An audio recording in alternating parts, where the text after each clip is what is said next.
Ash has several ace Pokemon. There's Pikachu, of course, Charizard, Infernape, Greninja, and others. Out of all of them though, Sceptile kinda gets the short end of the stick. Like literally. He was taking L's non-stop, got out-rizzed by a Tropius, and he had some of the most humiliating losses I've seen in a Pokemon's career. Like, how did he lose to this thing? Okay, let me hold my horse. If you look at it from a different perspective, Treecko, Grovyle, Sceptile, every version of him always stood on business, even if it sometimes meant taking the L. Starting from day one when Buddy was still a little Treecko, Ash was chasing this dude through the Petalburg woods, and when he finally caught up, the homie Treecko was posing on a tree waiting for the cameraman to get the perfect pic for his IG. Hey yo, get down here, 1v1, pull up. Both Ash and Pikachu wanted smoke, so you already know Treecko jumped down to throw hands. Pound right from the get-go sent Pikachu flying into the tree wall. How he losing already? Buddy must have forgot he has like 2 whole regions worth of experience under his belt. Treecko was taunting Pikachu, and technically he don't even learn that move. Quick attacks, but Treecko dodged them easy. Another pound, and Pikachu got smacked into the dirt again. They must have been talking crazy at this point, cause out of nowhere, this old head grandpa looking Treecko came in to break it up. Young Treecko, violence is never the answer. Gramps maybe should have chose his words more carefully because Treecko shoved into the ground. Man, shut your old ass up. Come on, fight. Settle down. All them Treeckos were getting riled up to see them brawl, but Grandpa Treecko was not trying to visit his grave early. Plus, he kinda knew the real reason why our main Treecko was being so uptight. To put it shortly, this big old decaying ass tree is what Treecko calls home. All the other Treeckos were ready to relocate, however Ash's Treecko kept standing his ground. Did you guys forget? We were all born in that tree. It gave us shelter, company, everything we could ever ask for, and rent-free too. Now it's our turn to give back. I mean, if the housing market for a new tree is anything like the real world right now, then I wouldn't want to move out neither. Unfortunately, Grandpa Treecko was over it, and all the other Treeckos dipped out with him. I respect Treecko for real, but this tree is dead, bro. You don't gotta be a plant expert to see that no amount of watering, care, or anything is gonna keep this tree alive. To speed up the process, Team Rocket started knocking it down to kidnap the other Treecko, and got Pikachu too. Standing on business, Treecko rushed after Team Rocket's balloon. James's Catnip tried to slow him down with pin missiles, but Treecko dodged and hopped inside to throw hands. 5v1, and he was winning. He bought time for the other Treeckos to escape, all the while taunting this idiot Ketchum. Full pin missile the hole into the balloon, and Team Rocket was blasting off. Everyone started celebrating with Treecko, but that tree he was trying to protect, it officially died on the spot and split into 2 pieces. R.I.P. the tree. Treecko had a face of acceptance, then out of nowhere, he started crashing out, knocking Ash to the ground. I'm guessing Treecko can't afford rent anywhere else, cause he then started boxing Pikachu for a spot on Ash's team. Pikachu began the battle with Thunderbolt, and Treecko weaved a few times before getting zapped. All good, since grass resists electric. Chased after Pikachu and landed another pound. Unbothered, Pikachu knew he was about to wrap things up. Comboed a quick attack to force Treecko airborne, then fried him with Thunderbolt. Cooked Treecko is probably a vegan's favorite food. That move weakened Treecko just enough for Ash to finally catch him. Once he became a part of Ash's team, the whole group knew he had the most swag out of everyone. On God, the poses Treecko be making always look like something you would see on an album cover. Anyways, while chilling in his tree, Buddy was ready to stand on business again when he noticed a Swiper stalking May's Torchic.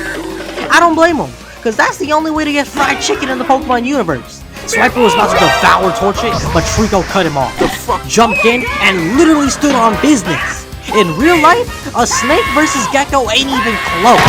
Treecko and Swiper had a stare down, but Buddy was more interested in lunch and went straight after Torchic. This snake would have been eating good if he didn't play with his food, because Ash's squad ganged up on him. Pikachu, Tailo, Fortress all got ready for a combo attack, however Swiper used Smokescreen to blind him. Our boy Treecko, he knew what was up, so he was already climbing a tree to get the drop on Swiper. Launched a pound from the high ground and saved Torchic from becoming a 4-piece of McNuggets. Yeah, I know. It's not all that impressive, but I think we can safely say as a Treecko, he most definitely stood on business. I mean, he also fought some of the most uphill battles against evolved Pokemon such as Brawly's Hariyama, a Shiftry, a Grovyle, and other Pokemon who had clear type advantages. When the time finally came for Treecko to evolve, it was against this random trainer's Loudred. It ain't no ordinary Loudred though, cause this bro was bipolar. One minute he's going so crazy that not even his trainer can stop him, and the next he's sleeping like a baby all peaceful. Now, Treecko about to fight this Loudred one-on-one. Their battle began with Treecko using Quick Attack, only for Loudred to tank it like he's on some Goku type. He punished Treecko with a stomp, and I know that shit was hurting. Shoe size 20 Shaquille O'Neal looking feet. Treecko used Bullet Seed to escape, staggering Loudred. Wasn't enough though because Loudred responded with a Supersonic to disorient Treecko, then leaped into the air to use Earthquake. Every house on the block was probably shaking, but Treecko evaded in midair, landing a direct hit with Pound to send Loudred rolling away. KO? Nah. Loudred started smiling like he was plotting something devious. Both of them evolved at the same time. We already know Grovyle gotta get something out on his Snapchat. As for Exploud, he was not himself anymore. Grovyle went for a newly learned Leaf Blade, and the opposing trainer commanded the most OP move in his bag. Exploud, dodge that shit! Thing is, Big Bro decided to take a page out of Captain America's book. Instead, he hyper-voiced and actually blew Grovyle back. If I'm the trainer for Exploud, yeah, he used the wrong move, but a win is a win. I'm sitting back and letting Buddy do his thing. Unfortunately, he was tweaking, throwing rocks, punching trees. Buddy skedaddled out of there. Grovyle finds him a bit later, and look at these leg muscles. They were both ready to rerun the fade. Charging in the same time, Exploud went for stop. Grovyle dodged easily and whipped him with a pound to send Exploud crashing. In case y'all don't know, Exploud is a fully evolved Pokemon, while our buddy Grovyle is only a stage 1. Shouldn't really even be close, but Grovyle was cooking. He ate Exploud's Hyper Voice that hit him directly in the face, then shot him down with Bullet Seeds. Looked like LeBron after he just got done flopping. Grovyle was about to end it, but Ash and Exploud's trainer intervened.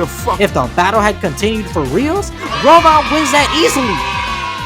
Unlike the little squabble versus Exploud, Grovyle's match against Norman, the gym leader, was a real battle. It was Slaking versus Grovyle. If you compare their stats, Slaking is basically better in almost every single category. The match started with Grovyle using Bullet Seeds, and Slaking blocked it with his bare hands. Following up, Grovyle went for Leaf Blade, but Slaking caught and then threw him into the dirt. Technically, Buddy hasn't even used a move yet. However, that changed when he charged in full speed with a Focus Punch. A hit from that, and Grovyle would be dead! Fortunately, Grovyle stopped him in his tracks with Bullet Seeds, which actually made things even worse. For a second, Slaking looked like Miami LeBron when he's locked in, then he switched to being excited out of nowhere. Grovyle was not prepared for the beating that came next. When he charged in using Pound, Slaking grabbed him by his head, then sent him flying into the ceiling. Mid-air Bullet Seeds, however, Slaking completely countered them with his Hyper Beam. I'm thinking Grovyle is done at this point, because even the gym leader was telling him to surrender while Slaking was out there laughing. Even so, Grovyle stands on business. His Overgrow ability activated, engulfing him in aura, and then the battle resumed. Slaking used Earthquake, but Grovyle countered by literally standing on business. Slaking responded with Hyper Beam again, and Grovyle dodged it easy while slapping Slaking in the face with a Pound attack. Finally had Slaking on his knees, however it was not over yet. The final play was a full power Focus Punch from Slaking versus Grovyle's Leaf Blade. Naruto versus Sasuke type clash, minus the quality, but Grovyle got a clean flip for his IG. Slaking was knocked out cold. Much later, Grovyle actually got a taste of his own medicine when he met a Tropius who also stands on business. Know how Grovyle always likes to chill by trees? He picked a spot where this Tropius claimed as his territory. So now, they had a standoff, staring at each other. Both of them were locked in. Let's do this. Grovyle initiated a battle with his Quick Attack, but Tropius activated his inner Will Smith and slapped him away with his wings. He wasn't done yet, because he went for a super effective gust to send Grovyle crashing down, then comboed into a Razor Leaf for good measure. Like there's no way out of this one. Gotta get the coffin ready, or so I thought. Saving the day was this Meganium trying to make her case as to why she's the superior grass-type starter. See what I did there? Anyways, I'm waiting for Tropius to start boxing her too, but turns out this dude was mega down bad for Meganium and instantly folded. As for Grovyle, our homie got rushed to the Pokemon Center to get that healing. His HP wasn't the only thing going up either, because a flower erupted out of his stick. After being embarrassed by Tropius, Grovyle knew he had to get his get back and really show Meganium who stands on business. Round 2 was not gonna end the same. Grovyle hit Tropius up and set the time and place for the showdown. In their heads, whoever wins gets Meganium. Tropius started with the same combo, gusting Grovyle, then smacking him away. It was looking like he really came back to lose again. Razorleaf came down and Grovyle couldn't do anything but block until the flower in his mouth reminded him of what was most important. Not Ash and his friends, no. This dude was simping for Meganium. Just the thought of her motivated him enough to start cooking up his own combo. Huge attack up a trumper height, bullet seeds for maximum damage, then leaf blade to make himself look cool on IG for the finisher. Crazy enough, bro actually got the good ending. Team Rocket legit hand-delivered Meganium. She noticed Grovyle defeated the Tropius, and now she was running towards him. I ain't ever think we'd see dude so love-struck, arms outstretched and everything. But as it turns out, Meganium had the cahoots for Tropius instead. She even started cuddling with bro right in front of Grovyle. I'm mad for him. All that standing on business for nothing. I wasn't gonna blame him if he decided to jump off the nearest cliff, but Team Rocket ended up kidnapping the couple. I know Grovyle was happy when he saw Tropius suffer. However, Meganium was also with him. Seeing her in distress made the homie evolve into Sceptile. Fully evolved? Now he's gonna cook for real. Bro went for Bullet Seed, except it didn't work. He has projectile dysfunction. No wonder Meganium went for Tropius. Cut the cameras. Sceptile ended up taking a little time treating his disorder, and afterwards he even took down a handful of Battle Frontier members. Good stuff, but there's bigger fish to be fried. Sceptile's encountered a total of 4 legendary/mythical Pokemon: Deoxys, Regirock, Darkrai, and Latios. Really, only 2 out of 4 of them really strengthened Sceptile's resume. Going with the first one, Deoxys. This alien was squeaking with nobody strong enough to stop him. They even had a Pokemon Ranger on their side, however she couldn't use her capture gun to control him unless he was in his normal form. Only way to force this was to give him an old-fashioned beatdown. Deoxys was spamming Psycho Boost, so Ash's Swell and Sceptile had to stand on business. Sceptile started by firing Bullet Seeds. Deoxys dodged, but Swell was on the chase down. They had to be going like 200 miles an hour, way faster than the human eye can see. So when Swallow used Interlace and hit Deoxys, I know it must have felt like a Goku gut punch. He went to follow up with Quick Attack and missed when Deoxys went Ultra Instinct on him. In response, Deoxys charged and slammed Swallow to the ground for the KO. Sceptile was the last Pokemon standing, and fortunately, Deoxys was bugging out having a brain aneurysm or something. Just so everyone is aware real quick, look at Sceptile's speed stats, and then compare them to Deoxys' speed form stats. It's not even close, which kinda makes this next part seem crazier. Sceptile actually managed to grab hold of speed form Deoxys as he was trying to escape, then solar beamed him to force him back to normal form. He outsped a speed form Deoxys. I already know what some of y'all trying to type in the comments right now. Oh, Deoxys wasn't even full strength. Deoxys this, Deoxys that, this, that. I could've called him, blah, blah, blah. Okay, I'm here to tell you right now, we don't care. Let me tell you, we don't care. For real though, I actually don't got a good argument for that case. Bruh. All that matters in this video is that Sceptile stood on business and he completed the mission. Only other Pokemon who went band for band with Deoxys is Rayquaza. So do what you want with that information. I actually got a whole nother video on that already. Now, I know next on the list is Regirock, except Sceptile kinda didn't really stand on business. Not to mention Ash, Buddy was kinda possessed during that fight too. That's a crazy episode for a whole nother video. As for the moment that everyone knows Sceptile for, it's gotta be his standoff against Tobias and his Darkrai. If we take a look at their stat sheet, Darkrai alone has a Hall of Fame career already. He sold all 8 Sinnoh gems, he's never fainted, and he even swept his other 2 Sinnoh League opponents. If I was Ash after reading that information, I'm fine to head out. Luckily, Ash brought Sceptile out of retirement just to fight Darkrai. It was down by 3. Darkrai had already finished off Heracross, Torchic, and Gibble. Okay.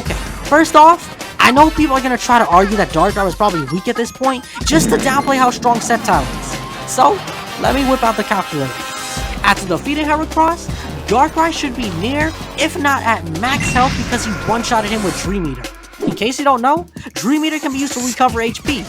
As for Torchic, he literally did nothing, don't know why he was on the team. But if we move to Gible, he at least landed one super effective Rock Smash, which, by the way, even if they were anywhere near the same level, it would still barely take 30% of Darkrai's health. And yes, before someone comments, I know the anime is not the same as the game, that's just all what we have to go off of. So, it's established that minimum Darkrai was around 70% of his HP versus Sceptile. Tobias started on max with the super effective Ice Beam. With the swiftness, Sceptile used Quick Attack to dodge, then rushed Darkrai like a flying lawnmower. What? No way he dodging this. Wrong. Somehow Darkrai evaded it at point blank, and before Sceptile could pull off a Leaf Storm, Darkrai reused his Ice Beam for a super effective direct hit. I would never forgive Sceptile if he got knocked out there, but he was still standing. Sort of. To make matters worse, Tobias started talking shit too. I'm quite shook. I did not expect Monsieur Sceptile to still be standing. Darkrai, put him to sleep. This guy. And of course, Darkrai proceeded to put Sceptile to sleep with a Dark Void. You don't miss a shot. Dark Void is a 50% accuracy move now, but knowing the hacker he is, it's obvious he don't have that update installed either. Anyways, Sceptile was getting some Z's on the battlefield, so Darkrai took the opportunity to get off a Dream Eater. This dude has landed 3 moves in a row. It's about time to throw in the towel. Sceptile was staring into the light at this point, and I thought Darkrai was about to send him to heaven. Fortunately, it was actually his way out the dream world because he somehow regained consciousness. I guess it wasn't part of the script either, because this dude Tobias was shocked. He was probably trying to do the calculations in his head as to where he went wrong, so Ash and Sceptile took their chance to wrap things up with the most cinematic replay I've ever seen in Sceptile's career. You know it's good when the cameraman gets more than one angle, plus a pick for IG. Darkrai was defeated, and business had been stood on. You would think the next Pokemon might be a teeny tiny bit easier, but no. This dude had another legendary Pokemon, Latios. He came out emoting 360 no-scope spins and everything. Look at Sceptile's face. He knew he was about to be cooked. Like, this dude Tobias has to be cheated, bro. Sinnoh League security gotta be absolute trash because they did not check this dude for an action replay, power saves, hacks, or nothing. I know Sceptile stands on business, but there was no hope facing Latios. All in one turn, Ash convinced Sceptile to run it back with the same Leaf Blade combo, and Tobias told Latios to game end him with Giga Impact. Instant knockout, and Sceptile left the stadium on a stretcher. That was the end of his career. Yeah, Sceptile takes a lot of L's, but he still got the skills, he got the swag, and he always stands on business. That's a wrap on this one. If you got this far, make sure to subscribe because we're at super close to 1K. Leave a like, maybe comment what you want to see in the future, and I will see y'all in the next one.